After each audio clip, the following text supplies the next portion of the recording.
Hello मित्रांनो, तुमच्या Marathi Dick चॅनलवर स्वागत आहे। मी तुम्हाला मराठी डिक चॅनलवर रोज नवीन इंग्रजी शब्द शिकवणार। तर चला समय नष्ट न करता आजच्या व्हिडिओमध्ये शिकूया इंग्रजी शब्द themselves।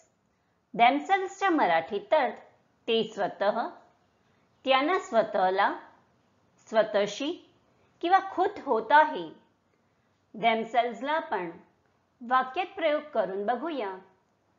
पहिला वाक्य आहे The children were arguing among themselves।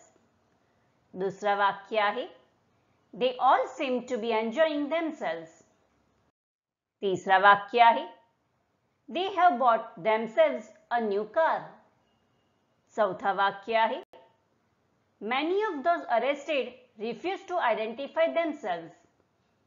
Friends, व्हिडिओला लाईक, शेअर आणि कमेंट करायला विसरू नका आणि चॅनलला सबस्क्राइब करा। Thank you.